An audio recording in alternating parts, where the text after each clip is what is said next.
This is Change Signal. This is the podcast where we cut through the blather, the BS, and the noise to find the good stuff that works in change.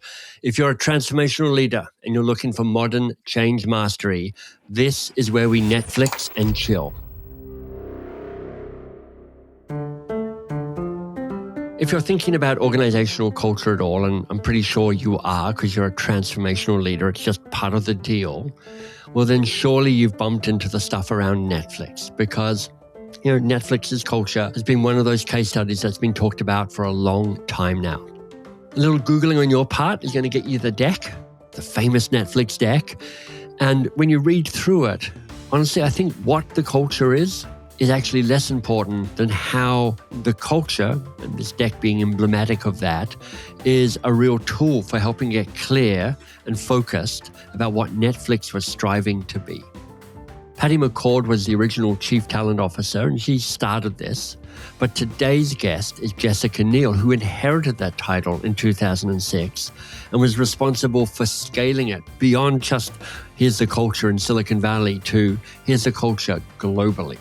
In a nutshell, here's how Jessica thought about it. We valued people over process. And so that's what we did. And so that's what we're digging into, because valuing people over process, easy in theory, really hard in practice. This is a conversation with somebody who's got calluses on her fingertips and on her hands and probably on her elbows. I mean, in terms of the hard work she's done around culture and scaling culture and how do you change culture, this is a wise conversation indeed. Jessica, welcome. Thank you so much. That was such a great introduction. And yeah, I definitely have some calluses, maybe some scars. I don't know. Yeah, scars. There's a saying, wisdom enters through the wound. And Yes. I do love that. Knowing that you've played that role as a CHRO at Netflix, but then moved on and you're now in that investor and you've got a kind of different relationship. Mm-hmm. What do you know about change now that you might not have known 4 years ago? I think what I've always known, I'll start there, is that nobody likes it. But it is inevitable. Mm-hmm. Right. So that I've always known. I think now that, I've had the opportunity to work across many different companies, many different industries. Yeah. The thing that I now understand is that when there's resistance around it, when there is fear around it, it will never happen.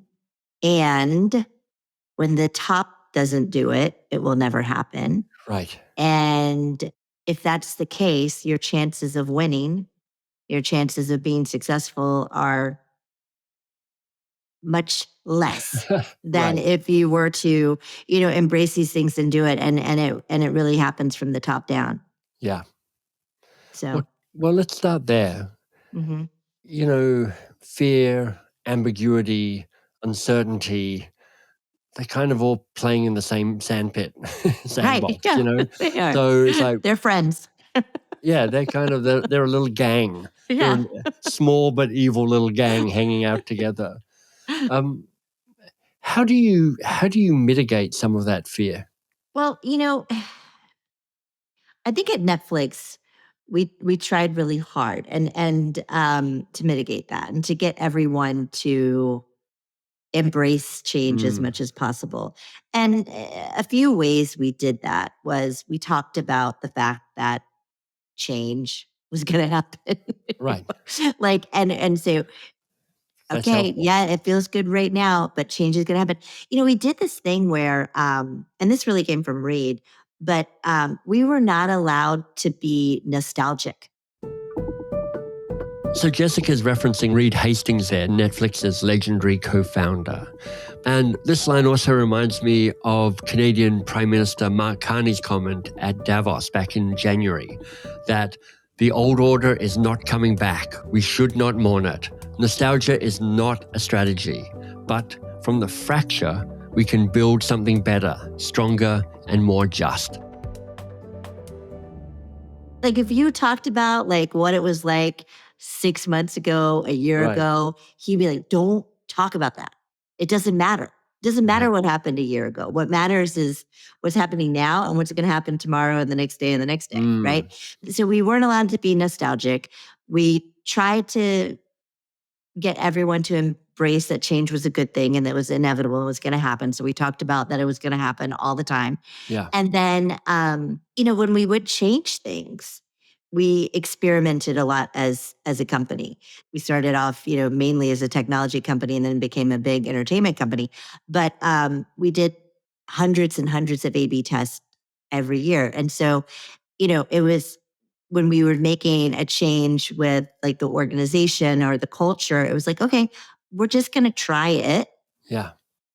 If it doesn't work, we'll do something else. Right. Like, and I think that like, let's test it. Right. Like, let's experiment. Let's test it. We're going to try it.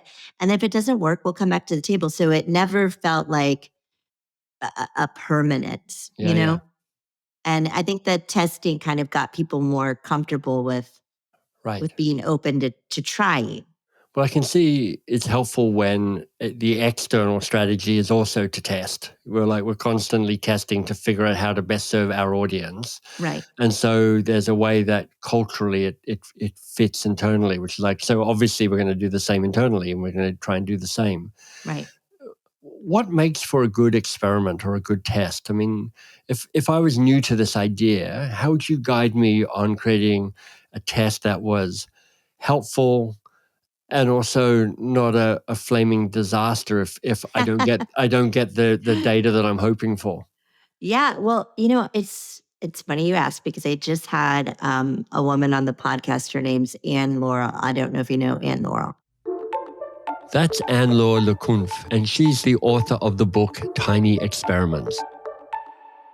She talks about this idea of tiny experiments. And so I think you start small, right? Yeah. And let's say, your meetings aren't great, which let's face it, most teams meetings aren't great. A safe bet. If I'm not sure and I have to go, are they great or are they not great? I'm probably going to put my money on they're probably not that They're great. probably not great. So, a tiny experiment would be, okay, how do we make our meetings better? Right. Let's try by, for 1 week, we're going to, instead of doing slide presentations, we're going to send out a document to read 3 days beforehand. We're going to do this for a week before our meetings.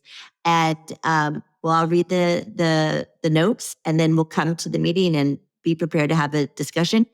And if they're better after, doing this for a week, great. If they're not, so I think you can start small and take a thing and try it. Or, we want to give more feedback. So, okay, well, in every meeting, let's dedicate the first 5 minutes of the meeting for feedback. Let's do it for 2 weeks, see what happens. Right. I'm just making stuff up. No, that's great. But if you're running a tiny experiment, a small experiment like that, and other guests have talked about this, so I think it's a really powerful idea. Are you running that within your own culture team at Netflix, or are you going, actually, let's pick 10 teams and ask them to do this? Or are you going, actually, we're going to do this small experiment, but we're going to do it pretty broadly across the whole of the organization? What scale? Yeah, I think it depends. Yeah. Right. And like if I had a hypothesis, right, where I was like, I'm not sure, right? Like this is really going to work. I might try it within my own team first. Right. And say, okay, let's try this. Let's see if it actually works. And I mean, you and I both know that not every team is the same, not everything. But then there sort of are more massive changes that you want to make. And I'll give an example of how we added something into the culture and how we were operating that it was kind of hard to do. But so I think we were maybe like 3,000, 4,000 people. It's all like blurry. I can't remember.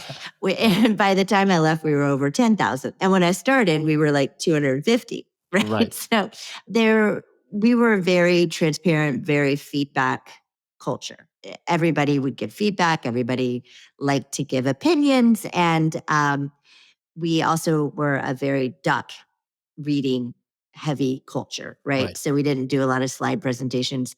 There were a lot of comments, a lot of feedback being given around certain decisions, and it just started to get a little consensus-y, Right. right? And then I remember having a conversation with Reed, and he was like, are you feeling this? Are you seeing this?" And I was like, "Oh yeah, Yeah. I'm It's feeling like, and seeing it." I'm not sure to agree with you or not, because you're talking about consensus and I'm trying to, yeah. Yeah. Anyway, it's a tricky question. It's a It's like, tricky question. yeah, And but I think he and I both shared a very I similar felt it. fear Yeah. that consensus was going to slow us down, and Yeah. that we didn't want to be a consensus culture, and we wanted to be fast, we wanted to be nimble, we wanted it to be clear what was going on. So often when people define what they want to change to, it's rare that they also define what they don't want. People say this, but they often forget to clarify what the not that might be. It remains unsaid and implicit and half-baked and dangerous. So I love this clarity. So he and I kind of went through a few different situations where this was happening, kind of diagnosed them, then said, okay, that's interesting. We think it's a problem. And then we took it to my peers, the C-level staff, and we sort of had the conversation there. Do you guys think this is what we went through the same case studies? And we all kind of agreed. Then we brainstormed what we might do about it, and what the confusion was, what was the behavior we really wanted, what was the behavior that was happening. The issue was it was becoming less clear who the owner of the decision was. And it Right. was also getting unclear that this owner of the decision could make the decision even if you didn't agree with them. Right. Right. And so, but I think the decision owners were getting a little scared to move because not everybody was, they were getting a Right. lot of feedback, right? And like, well, do I have to take everybody's feedback or do I just take some Right. people's Right. Right. feedback? And so we came up with two concepts, and one was informed captain. And what the informed captain meant was you are the decision maker. Your job's to get all the feedback and input. That's But at the great. same time, when you feel you have all the input and feedback, Mm. you need to make the decision and you own that decision, right? And it is not your job to get consensus. It's your job to get information to make a good decision. Yeah. But when you feel like you have enough information, go ahead and make a decision. And then we added disagree and commit, right? Right. So you don't like the decision, that's okay. It's not your decision to make. You can disagree, but you have to commit. And Nice. so, long story short, we sort of did this at the top, then we did it with our VPs, then we did it with our directors, then we did it with our managers, then we did it with the individual contributors, and then we got everybody to buy in, and then we rolled it out. And then the first people doing it and behaving it and saying it were the people at the top. Okay, Right. so we all agree that we're doing informed captains now. Okay, first meeting we have since we rolled it out. I'm asking my team meeting, who's the informed captain on this? I Okay, love that. informed Yeah. captain, what are you going to do? So, I mean, it's a long kind of story, but It's a it great kind story. of sounds simple, but Yeah. it was complicated, right? And hard to get, I think it's hard to get a large organization to start doing something different than they're doing, today. The status quo. I think Yeah. people always underestimate just how sticky, how heavy the gravity is on It's the so status quo. sticky because it's comfortable. I Yeah. don't know. As you tell that story, I've got this fantasy that, you came up with informed captain and disagree but commit, and it just kind of spread like sunshine through the organization and everything just got illuminated and it was wonderful. My guess I is in wish. reality, yeah, there's that classic bell curve, and you've got some people at one end who are like, "Oh, I get it, I love it, I'm all onto it." There's a bunch of people in the middle who, could tip one way or the other in terms of committing or not. But you nudge them, and you hope most of them commit. And then you got a group of resistors at the back end who are like, "Look, I hear you. See your lips moving, but there's nothing you can do that makes me get excited about informed captain." What guidance do you have for moving an idea like that through the resistance that is sometimes individual, sometimes it's a structural as well? Yeah. So I think, again, going back to the story, we did a lot of work to bring people along, right? So that same exercise that we did at the top, where it's like, okay, let's work through these scenarios. Do we all Yeah. agree that this is a problem? Do you see it? Right. And we did that at every layer. Right. Right. And which took a lot of time and took a lot of work. But then it was getting everyone to see what we saw and to buy in that it was a problem. Then we, when we came up with sort of the solution, it was, do you think this is right? Will it solve the problem? Will it not? So we brought them along with that. So they got to be part of that. They get to give feedback around it. And then by the time we were rolled out, everybody pretty much was ready and aligned. But there was a lot of upfront work that we had to do to make that happen. Yeah. But on the complete resistors, they wouldn't last very long. Right. In our Right. company, we just would let them go. It was like, okay, we've done the work, we've all gone through it. You can get on the train or not, right? Right. But Right. the train's leaving the station. Love to have you on. Yeah. Okay. But if that's not what you want to do, cool. You can Yeah. stay here. We'll figure out a transition and you can be on your way. But if you want to be on the train, we're all going to get on the train. It leaves in 5 minutes. So, and you get people, I would always tell people like, okay, you've got like a couple days to like process, grieve, whatever you want to call it. Right. And then you got to get on the train. And, Yeah. and I'll make an announcement when the train's leaving and you can decide, but you get to decide. Businesses also have to like really make it that clear too, right? Like this, we expect you to do this. We're going to hold you accountable to do it. But then again, it also goes to the accountability at the top, right? So the top really has to do it. And Yeah. then most everybody else will. And then you hold a line of like, the train's moving. We got to go, right? Yeah. And then you let people decide what they want to do.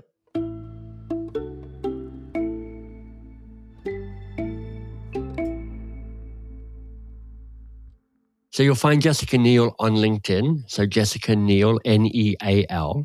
And I'd encourage you to follow her there. She's got a very active community. Love her stuff. You can also hear her on the podcast Truth Works, which she co-hosts with Patty McCord, who was the original Chief Talent Officer at Netflix. I've actually been a guest on that show. So if you want, you can hear the tables turned and Patty and Jessica interviewing me. All right, back to our conversation with Jessica Neal. Do you have any insights about how to maintain speed? Because I think one of the things that often happens with change is, you start off full of vim and vigor and good intentions, and you quickly move into the quagmire of bureaucracy and the swamp of despond and the howling gale of, I don't know, whatever else. Yeah. And it can feel like you grind to a halt.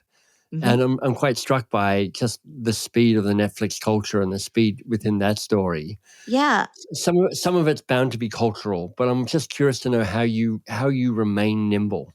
Well, I think as companies are growing and scaling, there is a desire to control that chaos, right? So you have a lot of well-meaning people who are like, oh gosh, okay, wait, we hired the wrong person. Right. Okay, oh God, okay. Now we have to have, we need to have a better approval process so that we don't hire the wrong person again. Right. Oh gosh, we signed off on a contract that was a little bit more expensive than we wanted to sign off on. So now we need a process to make sure that nobody else signs another contract like this, right? So it's well-intended stuff, but you start putting in this process, these rules, these procedures that aren't really actually addressing the problem at hand, and then end up slowing the organization down. So I'm working with a company right now who they've just grown really fast, and they're a little over 4,000 people now. But they were looking around at things and they realized to hire this one contractor, it took 60 people on an email to like approve one And it's just like, Right. I hear those kind Yeah. of stories and like break out into hives. And you think about how much money you're wasting. Yeah. It's just incredible. But I think that desire to control is is part of the problem because again, it's all these well-meaning people. And as you are growing and scaling, it is scary, Yeah. right? But then you're putting in these processes over your people and Yeah. you're putting in processes for things that might happen. And so these are the anomalies. So you're creating ways of working around a 2% chance thing, right? Yeah. Yeah. Versus how do you amplify the majority of people who are actually going to use good judgment and make great work decisions, Yeah. right? How do you amplify them to do more, right? Mm. And so our thought was to do that and to be able to move fast is like one, we had to hire the best people. Yeah. And the best people, of course, were good at their craft, but they were also just fully formed adults, right? And that wasn't an age thing. It was like they had Yeah. judgment, they had Right. maturity, right? And our job was to give them as much context as possible Yeah. so that they could make the best decisions possible. And then our job was to get out of the way. Now, I could get on this hobby horse for hours, but here's what I want to point out. This sense of creating capacity and agency, that's not just about their role to help them do their job in inverted commas. It's actually also about their relationship and responsibility to the change that you as the transformational leader are part of generating. I do think one of the new roles of change leadership is creating agency in people across the organization to be part of the change. And then, as Jessica says, get out of the way. I left Netflix once. I call it like a working sabbatical, and I was head of HR at a company. It's just a funny story that like kind of proves this point. I was sitting at my desk, and our head of finance comes stomping over to me, and he's not happy. And he like hands me like 10 pages of something. And he's like, Jessica. And oh yeah, what's going on? He's like, well, we need an expense policy like today. And I was like, Right. oh wow. We needed it yesterday, Jessica. Yeah. And I was like, oh, what happened? Right. I was like, who did what? Right. Like Yeah. he's well, Frances. And I was like, Francis. Frances. And she was a manager on the team. And I said, wow, yeah, what happened? She's like, well, she bought 14 birthday cakes this month. And I was like, oof, that is a lot of birthday cakes, Larry. But so I said, okay, well, let me read what you have here. And Yeah. I'm skimming through this 10 pages and it's very detailed. I mean, how much you can tip a valet person, how much Yeah. you can tip a waiter or waitress, what kind of car you can rent, what kind of hotel room you can get. Very, very detailed. And I'm reading through and I said, well, Larry, I this is very good and it's very detailed, but I don't think it's going to solve the birthday cake problem. And he was like, why? I was like, well, you did not say how many birthday cakes you can, Right. buy in 1 month. So, there might still be confusion about that. And I said, instead of having this thing, right? Don't you think context would be more helpful? Like, why don't we go to Francis and say, hey, Francis, when you have 14 birthdays in 1 month, buy one big effing cake and Right. have a big party instead of 14, right? Yeah.